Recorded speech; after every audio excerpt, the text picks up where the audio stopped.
Liverpool স্পার্সের ম্যাচটা মাত্র শেষ হয়েছে। ইংলিশ প্রিমিয়ার লিগের ম্যাচ ছিল। এই ম্যাচ নিয়ে কিছু একটা বলা দরকার বা বলা যেতেই পারে। ম্যাচটা অত্যন্ত আহ, মানে অনেক স্পিডি একটা ম্যাচ ছিল। ফুটবল খুবই ভালো মানের ফুটবল দেখা গেছে। টোটাল ৯টা স্কোর হয়েছে।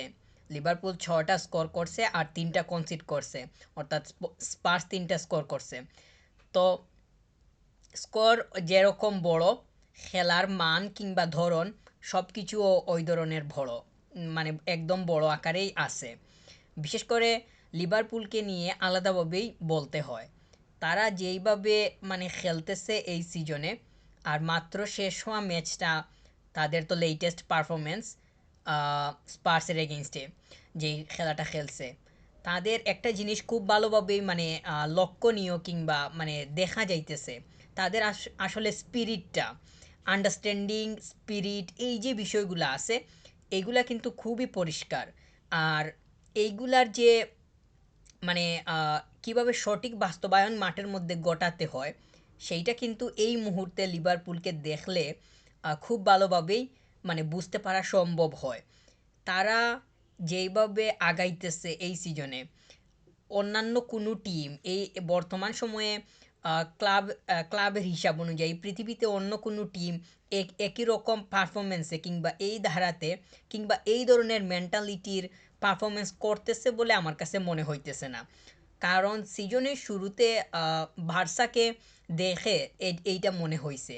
অর্থাৎ বার্সা যেইভাবে সিজনটা শুরু করছিল বা যেই ধারাতে আগাইতেছিল, এটা দেখে কিন্তু অনেকটাই মানে স্ট্যান্ডার্ড যে পারফরমেন্স, সেইটাই মানে বলার মতো অবস্থা ছিল।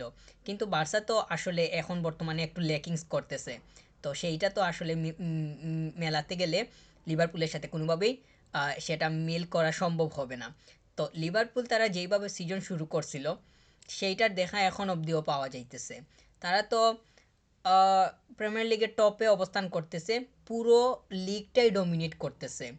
আর এখন মাত্র স্পার্সের এগেনস্টে যেই খেলাটা খেলছে, আসলে মানে তাদের যেই স্কোয়াডটা আছে কিংবা তাদের যেই প্লেয়ারগুলো বেঞ্চে বসে থাকে, ওরা যখন মাঠে প্রবেশ করে তখন দেখা যায় যে খেলার কোনো ধরনের পরিবর্তনই নাই। মানে পরিবর্তন বলতে, খেলা আগে যেরকম স্পিডি ছিল, ওরা বেঞ্চ থেকে আসার পরেও মানে মাঠের সেট প্লেয়ারটা যখন চলে যাওয়ার পরেও বেঞ্চ থেকে যে আসে, ও আসার পরেও দেখা যায় যে তাদের একই ধারা বজায় থাকতেছে।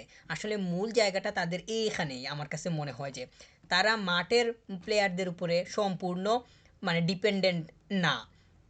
তারা মাঠ ছাড়াও যারা বেঞ্চে বসে বসে আছে, ওদেরকেও মানে প্রপারলি ইউজ করতে পারার যেই মানে পারার যেই পন্থা বা পথ, এইগুলাও কিন্তু তারা খুব ভালোভাবেই দেখাইতেছে এবং সেইটার সঠিক বাস্তবায়নও মাঠের মধ্যে পাওয়া যাইতেছে। দারউইন নুনেজ, সে কিন্তু আজকে স্টার্ট করে নাই, বেঞ্চ থেকে আসছে, আসার পরে স্পার্সের এগেনস্টে ধারণ করছে। আর তাদের তো এই যে মিডফিল্ড আসলে মানে স্ট্যান্ডার্ড, মানে সব কিছুই একদম পরিষ্কার। তারা যেইভাবে খেলতেছে আসলে চ্যাম্পিয়ন্স লিগে তারা তো অবশ্যই মানে ফাইট দিতেছে, এবং তাদের সামনের সময়গুলো অর্থাৎ ইম্পর্ট্যান্ট তো ম্যাচ আসতেছে, ওইখানে গিয়ে দেখা যাবে যে আসলে লিভারপুলের এই টিমের স্ট্রেংথ কতটুকু পরিমাণ বজায় থাকে।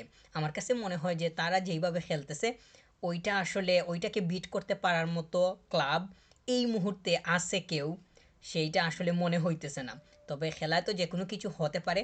সামনের দিকে গিয়ে দেখা যাবে যে আসলে লিভারপুলের দৌড় কতটুকু পরিমাণ বজায় থাকে। আর স্পার্সকে নিয়েও বলতে হয়, তারাও কিন্তু যথেষ্ট পরিমাণ তাদের নিজেদের যেই ক্যাপাবিলিটি, সেইটাও কিন্তু শো করছে। তারা লিভারপুলের সাথে সঠিক মানে একই থালে মানে দৌড়াতে পারে নাই, সেটা ঠিক আছে। কিন্তু হাফ তারা মানে ব্যাক দিয়ে দিছে, অর্থাৎ ৬টা কনসিড করলেও ৩টা কিন্তু ফেরত ফেরত দিয়ে দিছে। তো এই যে আহ, মানে সোলাঙ্কিকে নিয়ে আলাদা করে বলতে হয়, ডমিনিক সোলাঙ্কি কিন্তু ভালোই করতেছে এবং সে ইতিমধ্যে আহ, ইংল্যান্ডের ন্যাশনাল টিমেও কল পাইছে। এই প্লেয়ারটা কিন্তু তার নিজের জায়গাতে খুব ভালোভাবে স্ট্যান্ড করতেছে এবং খেলতেছে। আর আহ, মানে সন এর পারফরমেন্সটা আমার কাছে মনে হচ্ছে না যে এই সময়ে এসে সে ঠিকঠাক মতো আছে কিংবা লিভারপুলের এগেনস্টে খুবই দারুণ করছে সেটা বলারও সুযোগ আসলে আমি পাইতেছি না। আর অ্যালেক্সিস ম্যাকলিস্টার তো অবশ্যই দারুণ করতেছে। তাদের লিভারপুলের মিডফিল্ডের যতগুলা ইম্পর্ট্যান্ট মানে জায়গা আছে সবথেকে ইম্পর্ট্যান্ট জায়গাটাই ম্যাকলিস্টার। তাছাড়া শুধু মিডফিল্ড না, পুরো স্কোয়াড বিবেচনা করলে দেখা যাবে যে ম্যাকলিস্টারের নামটা উপরের দিকেই থাকতেছে পারফরমেন্সের হিসাব অনুযায়ী। প্রত্যেকটা ম্যাচেই নিজেকে একদম উপড়ে দিতেছে এবং সেই তালেই মানে যেরকম দরকার কোচের প্ল্যান সেই অনুযায়ী আগাইতেছে। ম্যাকলিস্টারের কাছ থেকে লিভারপুল ভালো মানের সার্ভিস পাইতেছে। লিভারপুল ম্যাকলিস্টারকে ভালোভাবে ব্যবহারও করতে পারতেছে এবং ওইটার মধ্য দিয়ে তারা তাদের মানে যেইটা দরকার ঠিক সেইটাই ফিল আপ করে নিতেছে। আর মোহাম্মদ সালাহ তো আসলে আজকে স্কোর পাইছে, ভালোই করছে। মোহাম্মদ সালাহ এর এইজ হয়ে গেছে মোটামুটি, সেইটা মাঠের মধ্যে দেখাই যায়। সে যখন রান করে কিংবা ড্রিবল করতে যায় বেশিরভাগ ক্ষেত্রেই যে সে সাকসেস হয় সেইটা আসলে বলার মতো নাই। তবে একটা সময় ছিল কিংবা বিগত 2-3 বছর আগেও সেইটা দেখা যাইতো যে আসলে মোহাম্মদ সালাহ আসলে কী রকমের মানে মুভিং কিংবা তার স্পিডটা কীরকম ছিল। তো এইটা আস্তে আস্তে ডাউন হওয়ার পথে। তবে ওভারঅল তার ইন্ডিভিজুয়ালি যেই দিকটা সেইটা হয়তো আরও উন্নতি হইতে পারে।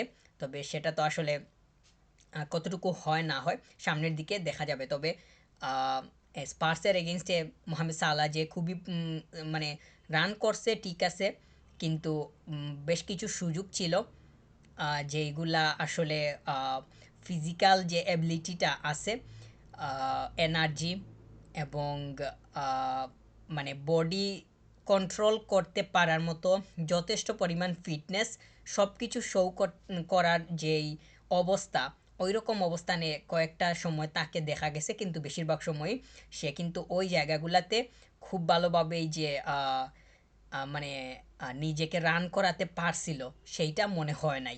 অতএব মানে মোহাম্মদ সালাহ এর খুবই মানে খুবই যে সে স্পিডি অবস্থায় এখন অবধি আছে সেইটা বলার সুযোগ নাই। তবে টিম হিসাবে যখন সে খেলতেছে কিংবা লিভারপুলের একটা পার্ট হিসাবে যখন তাকে দেখা যাইতেছে তখন আসলে সেইটা মনে হওয়ার ওইভাবে সুযোগ নাই। কারণ লিভারপুল যখন টিম হিসাবে খেলতেছে তখন প্রত্যেকটা প্লেয়ারই নিজেদের পজিশন থেকে যেইভাবে নিজেদেরকে স্ট্যান্ড করতেছে ওইটার সামনে অপোনেন্ট কোনোভাবেই নিজেদেরকে মেলে ধরতে পারতেছে না। তো স্পার্স যদিও 3টা স্কোর করছে, এইটা বিশাল বিষয়। 6টা কনসিড করে 3টা ব্যাক দিতে পারা আসলে কম না, এইটাও অনেক বেশি বলেই মনে করতেছি। তবে লিভারপুল যেইভাবে তারা খেলার চেষ্টা করতেছে তাদের ওইটার সামনে মানে খুব খুব বেশি পরিমাণ যে পরিকল্পনা কাজে দিতেছে অপোনেন্টের সেইটা বলারও সুযোগ আসলে নাই। তো আর আলেকজান্ডার আর্নল্ড এই প্লেয়ারটা তো আসলে একদমই ভার্সেটাইল এবং অনেক বেশি পরিমাণ এনার্জেটিক। তার নিজের জায়গা থেকে সে যেইভাবে কন্ট্রিবিউশন টিমে করে এইটার কারণে লিভারপুল আসলে অনেক বেশি পরিমাণ উপকৃত হয়। ওভারঅল লিভারপুলের যেই টিমটা আছে সেইটা আমার কাছে মনে হয় যে এই সিজনে অনেক বেশি পরিমাণ ফাইট দিবে এবং অন্য কোনো টিম এই টিমকে হারাতে অনেক বেশি পরিমাণ বেগ পোহাতে হবে। আসলে সেইটা দেখা যাবে যে সময় মতো, বিশেষ করে উয়েফা চ্যাম্পিয়ন্স লিগেই দেখা যাবে যে লিভারপুল আসলে কতটুকু পরিমাণ ডমিনেট করতে পারে।